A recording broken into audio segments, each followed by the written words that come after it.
What are your thoughts about the NCAA and Michigan? And we could discuss any program that size, but how much do you think will happen when they are announced those infractions and punishments tomorrow? That's a great question. By the way, wouldn't a diva want to be on camera instead of on audio? Yes, sir. Yes, you would. Yes. So yeah. No, I don't. That's the fascinating thing. When I saw that come down today, I'm really puzzled as to what to expect because obviously we know NCAA enforcement of penalties is really muddy these days because of all the different ways that the courts have taken apart their power. But this is different because this is competition and a matter of fairness. And I guess it comes down to what kind of hard evidence do they have. If they have hard evidence that Connor Stallions was doing the in-person scouting and breaking rules and that this is a whole elaborate system, then I think you could have penalties. But again, it goes back to the same thing that we talk about when we talk about recruiting violations is are you going to penalize the current team for issues that happen with guys that aren't even there anymore? And that's really the hardest part about this. And it's really the biggest reason why I become frustrated with how long it takes to adjudicate these things. And I know it takes time to investigate all this stuff. And everybody's lawyered up, and I'm sure that people probably stalled as much as they could. But I just wish the process was faster because I should have gotten an answer on this within a calendar year rather than now. We're almost 2 years removed from the whole incident. And they probably feel like that's fast. Based on, I mean, that's in their standard is very fast. Yeah. Like this is the accelerated process for NCAA. Yeah. So that's my biggest gripe is like, I think they're probably, if they have hard evidence, there should be some significant punishment. But again, what do you do with a current team that had nothing to do with it, as opposed to coaches who are already gone? Sam, I think that the only penalty that will make them really stop all this stuff, other than if you can get players who do things wrong suspended right away and all that, which they haven't really even done that very often either, would be taking away a good chunk of their TV money. I think that's the only thing, because that's the only thing that would hurt them. The one thing that hurts you is TV. But I can't remember the last time anybody suffered a TV blackout. You know what I mean? Because that's you want to be on TV. Yeah, I doubt we could ever get to this because I think it would be fraught with lawsuits. But could you start chipping away at people's revenue share allowance? They're allowed up to a certain amount now. Could that become a penalty down the road? I doubt it. But yeah, I think it's a valid case. But it's a rock and a hard place situation to me in this day and age. I really don't know what you do and how you do it at this point. I certainly wouldn't want to be the one making that decision. Sam, did you get an opportunity to see Baylor's big chrome gold reveal? I know it might not seem like the biggest deal. We get uniform, little tidbits here and there throughout the course of the year, but obviously there's a little bit of history here. And Baylor bringing those back after about a decade past the Browse years, people seem excited about. They've been clamoring for a long time, and adds a little bit more, I guess, spice to that Friday night game against Auburn. Yeah, that's cool to have that on Friday night, and that is one thing that for all everything that was wrong with that era. One thing that Baylor did do well in that era was uniforms and appeal in terms of trying to appeal to recruits and trying to create some buzz, and the uniforms were a big part of that. And they look cool. I mean, let's be honest. If the stuff looks cool and the recruits like it, schools are going to do it, and that's just really the bottom line. And if it doesn't look cool, then you're going to get clowned on social media for it. So I think the chrome helmets look cool. I think all black uniforms, apply for a lot of programs. I wouldn't want it on every program, but there's a lot of programs that I think when they do their black version of the uniforms looks really good. Baylor's I've always liked. I think I'm with you, Craig. You said it earlier. I kind of like the old version of the black uniforms more than the new ones, but I still think it's a good look, and it'll be fun. And more than anything, I'm hyped for that game on that Friday night to open the season on 29th, because that is a big game in terms of setting the narrative for both of those teams' seasons. Like both of obviously Baylor, had a really good season. They want to get off to a good start and want to be a Big 12 title contender. Auburn is trying to bounce back after they've had a bunch of 7-loss seasons, and Hugh Freeze is trying to get that program right. I think that could be a really big tone setter for both of those programs, whichever way it falls. No question about it. The John Mateer story seems to have just disappeared. I don't know if there's anything even happening with that. What are your thoughts? Is that maybe some work behind the scenes? I've reached out to guys that cover Oklahoma. They haven't heard anything. Here's my thought. When did we become an era that we share everything we do on social media? I have never understood the kids who publicly have their Venmo out and showing who they paid for what. Like, I have a Venmo, and that has always been private because I don't need anybody in my business. But no, I would say that most of the programs, as far as I know, have pretty sophisticated software, or they have partnered with these companies that monitor that stuff. So if something got flagged, we'd hear about it. Like, they track this stuff. And so I feel like if something was legitimately an issue, then I think you would see Oklahoma take some action really quickly. So I tend to believe, call me naive, but I tend to believe the explanation of kids just goofing off because, again, it's freaking Venmo. Like, what are we doing? But my lesson to kids, and this will be my lesson to my two sons, don't broadcast your entire life on social media or on apps across it. It's just not worth it. Yeah. The worst it could be gambling wise was that he and this guy made a bet and he Venmo'd him, like, together. Right. Like, and so yeah. I don't know. And who hasn't bet $20 or whatever on a game that, whatever, between friends or whatever. We've all done that. So, yeah. But yeah, I don't know. I just like, hey man, turn your stuff on private. It's not that hard. Yeah. I see a guy like Mateer who's making 7 figures at Oklahoma. Like, you definitely want to keep your finances private, buddy, because the more public it is, the more people can come and ask you. Sam, we just talked about the Tennessee deal with Adidas that has the NIL component to it. Do you feel that part will become standard now in apparel negotiations? I think it's going to become standard in just about anything you negotiate if you're a school, because everybody's trying to find ways to account for that expense, especially at the Power 4 level, where if you're trying to reach the cap, which most programs are, this is an expense that you haven't had to account for until now. And so you've got it. $20 million is a significant chunk. I mean, okay, Ohio State and Texas and some of the big programs make over $200 million a year in the athletic department, but most Power 4 programs are in the $100 million range. And so you're taking 22% out of that. That's a lot. And so you got to find ways to get that money. Obviously, some of it's going to be through cost cutting. I've talked to a lot of ADs who've done that.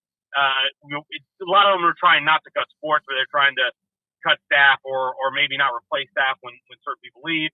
But the other way to do it is through revenue generation and new revenue streams. And that's why you see conferences talking with private equity. That's why you're going to see things like the Tennessee deal where it's like, hey, we're going to take this huge chunk of money to the apparel, then we're going to earmark it some for NIL.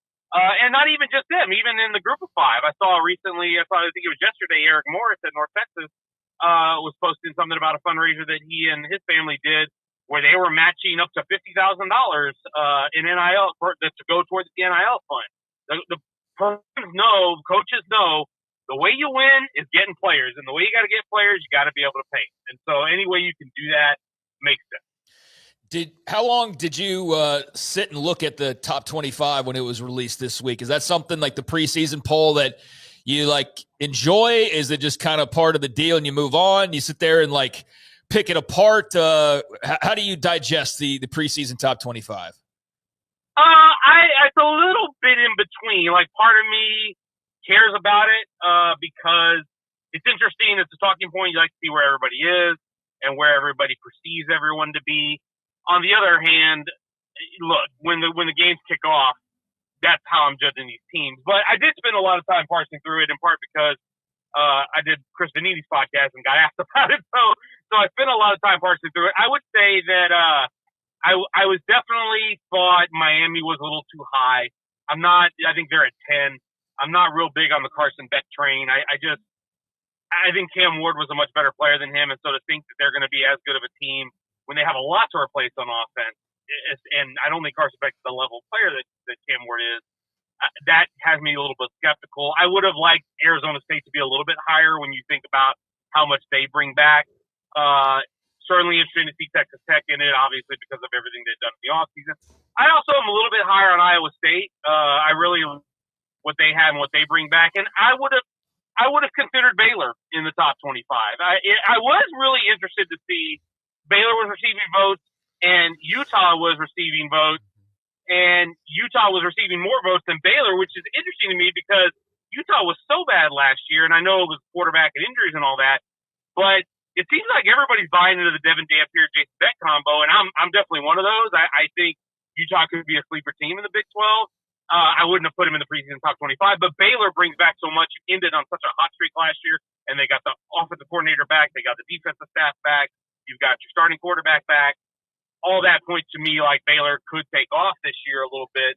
And so I think I could have made an argument for them in that 20 to 25 range. But overall, it's not a lot of gripes with them. I think it's just interesting talking points to fodder, and then when we see teams on the field, then we'll see where they are. So all the like Brett McMurphy did a thing about the overrated and underrated teams the last decade. One of them was Boise State. They got the token, like, we'll rank you 25, but they're gonna, like, here's what I don't understand about when I think they maybe get left out, and then you have to, like, well, I got to put them in there. So they throw them a vote all across the board, all the different writers should do. But, like, why not just put them at 17 where their floor is right. most seasons anyway? Just say, look, you're the 17th team in the country to start. You'll probably be the 17th team in the country at the finish, because that's what they do. Yeah, that's the hard thing. Ralph Russo, my colleague who is at the Athletic now, used to be at the AP, wrote a column earlier this week about what it's like to administer the poll, because he didn't used to vote in it. He votes in it now, but he used to be in charge of it. And it's really interesting because I think someone asked him, what should the poll be? Should it be where you think they're going to be, or do you think it should be where they are now? I lean toward, I think it's where they are now as opposed to where you think they're going to be. I think trying to forecast how good a team is going to be and how schedule's going to play out is too difficult. But I agree with you. The put the group of 5 team at 24 or 25 is a little lazy, but it's kind of what voters do, I think. It's just, hey, let's go through all the Power 4 teams that we think are going to be good, and then which group of 5 teams should we consider, and then let's shoehorn them in there. I think it's a little bit lazy. I do think Boise State is intriguing. I know they lost Shedinski, but they get their quarterback back. They got an All-American caliber offensive alignment back, KC, who I really, really like.